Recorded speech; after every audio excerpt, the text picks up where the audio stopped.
The question that is being asked constantly kagabi pa hanggang ngayon, nag-surrender ba o nahuli? I think that's a legal question, pero ganito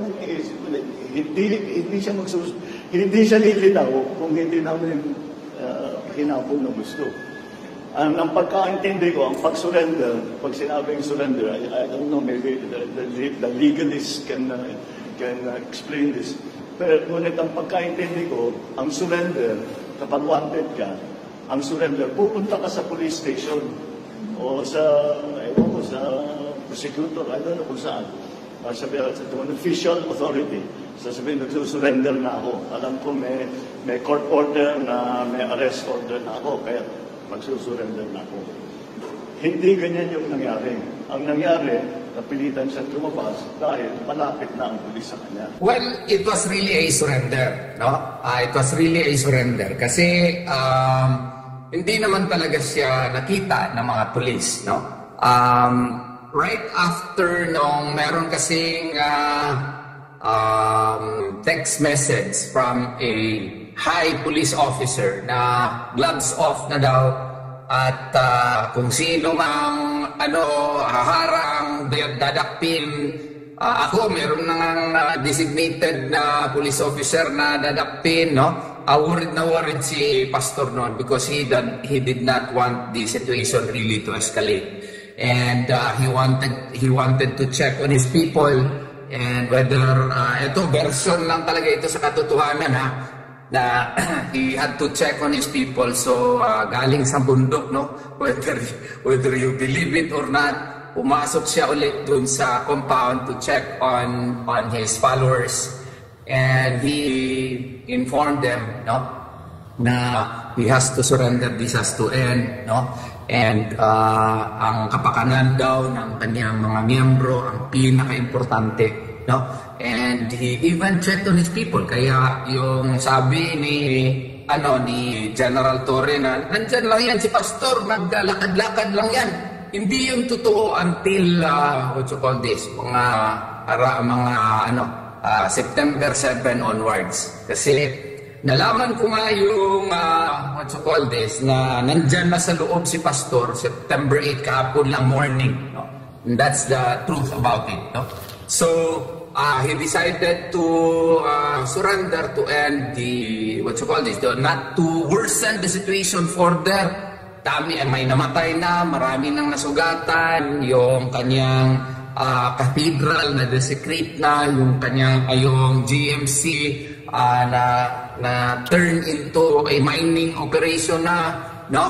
Marami ng mga sasakyan ng affiliate companies at maski walang kinalaman na confiscate na, no? So sabi niya, this has to end, and he had to explain to his leaders, no? So yun, it was really a surrender. Hindi po yung, maski naman po yung PNP ay nag-acknowledge po niyan, no? We operationalized yung na pag-usapan namin kasi ang tumulong talaga namin noon, no? At saka hanggang ngayon si General Silo, no? And yung mga mga sabi niya sa amin, no? Kasi matino na tao at honorable to si General Silo. General Silo trusted him, but of course, since he is a member of the PNP, we had to katotohanan lang talaga, ha? We had to contact the Philippine Army, no? And meron pong nag-go-between sa amin, yung aking pong gwapo na kliyente, yung gobernador po ng Davao del Norte.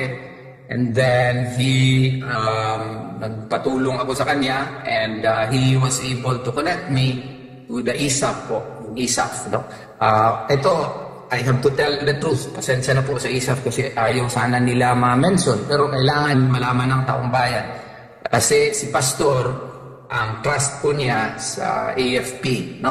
So, yun, nagkita kami ng mga opisyal ng what you call this, ng ISAF, and then si Colonel Cabadi, si Colonel Ruiz, then ang napag-usapan kasi hindi talaga po pwede na yung arresting officer ay yung maggawa ng mga paperworks ay AFP. So we had to contact yesterday, si Colonel Ruiz had to contact General Macapas po. And then General Macapas had to coordinate with with the higher ups, no? And General Francisco, no? And then meron pa siyang mga tinawagan po. So yun na po ang nangyari. We had to wait for the yung aeroplano C-130 from Manila kasi tinawagan ni Colonel Ruiz yung yung aeroplano, yung kanyang boss po, at who was also a very good man, no, or who is a very good man, at nakarating po dito. Alam ko ayaw nila sabihin ito, pero pasensya na po, kailangan sabihin kaya para malaman ng taong bayan yung katotohanan. And then yun na, pumasok na kami sa loob at nag-usap si General Macapas and Colonel Ruiz dun sa loob together with me, kay Pastor, at umalis kami sa compound at sumakay ng C-130 at papunta po sa